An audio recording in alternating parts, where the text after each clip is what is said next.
ဘာဖြစ်ချင်လဲလေးစင်ဖြစ်ချင်လားလေးစင်ဖြစ်တဲ့အထိစူးစမ်းပြီးကစားessay လေးနဲ့ရှိနေလို့ရှိရင်ဘာမှမဖြစ်နိုင်မင်္ဂလာပါညီမနာမည်ကတော့မေထလူပါညီမဒီရန်ကုန်ရောက်တာတစ်လလောက်ကပေါ့နော်ပြီးတော့ဒီမှာနေဖို့အစီအစဉ်ရှိတော့အဓိကလည်းအခုကျင်းပမယ်ဆိုတာနဲ့အေယာဝတီအတွက်ကံပြစ်တာပါဟုတ်ဒါကတော့ time management ပေါ့နော်အခုလည်းညီမကျောင်းတက်နေရတယ်ပေါ့နော်အခုခဏ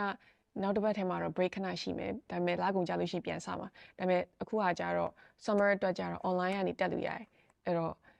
online ကနေတက်ပြီးတော့ဒီမှာကစားမှာပေါ့အားကြောင့်အဆင်ပြေသွားတာဟုတ်တော်တော်လေးကောင်းပါတယ်တကယ်သူ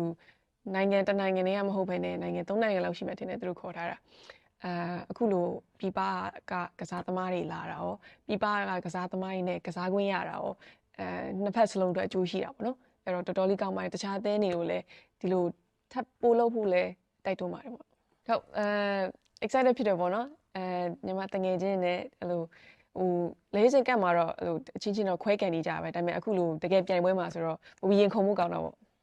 အဲ့ဟာတော့မသိသေးဘူးပေါ့နော်ဒါပေမဲ့ career အနေနဲ့ဆိုရင်တော့ကျောင်းဘက်ပဲဦးစားပေးပြမယ်ထင်တယ်ဒါပေမဲ့လည်းတက်နိုင်ဆုံးကိုရသလောက်တော့နှစ်ဖက်စလုံးအကောင်းဆုံးဖြစ်အောင်တော့လုပ်သွားမှာဟုတ်အခုလိုဒီလောက်ထိတိုးတက်လာရမြင်တော့တကယ်လဲဝမ်းသာရပေါ့နော်ဒီအမျိုးသမီးအသင်းရော lead တွေရောကိုအရင်တည်းကအားပေးစီချင်တာပါအခုလိုတိုးတက်တာမြင်ရတာလဲဝမ်းသာတယ်ပြီးတော့နောက်ရာသီတွေမှာလဲဒီထပ်ပို့ပြီးတော့တိုးတက်အောင်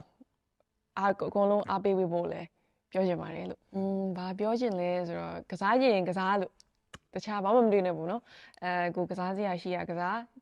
ကစားတာလဲညီမန်းချက်လင်းတော့ပေါ့ညီမန်းချက်လေးထားပြီးတော့ကစားရမယ်ဖြစ်တယ်လို့မကစားဘဲနဲ့ကိုဘာဖြစ်ချင်လဲလေးစင်ဖြစ်ချင်လားလေးစင်ဖြစ်တဲ့အထိစူးစမ်းပြီးကစားessay လေးနဲ့ရှိနေလို့ရှိရင်ဘာမှမဖြစ်နိုင်ကျေးဇူးအများကြီးတင်ပါတယ်အခုလိုအားပေးတဲ့အတွက်လည်းအခုလည်းလာမယ့်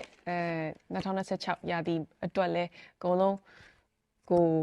စိတ်ဝင်စားစေမဲ့ကစားပွဲတွေနဲ့အတူအားပေးဖို့ဖိတ်ခေါ်ပါတယ်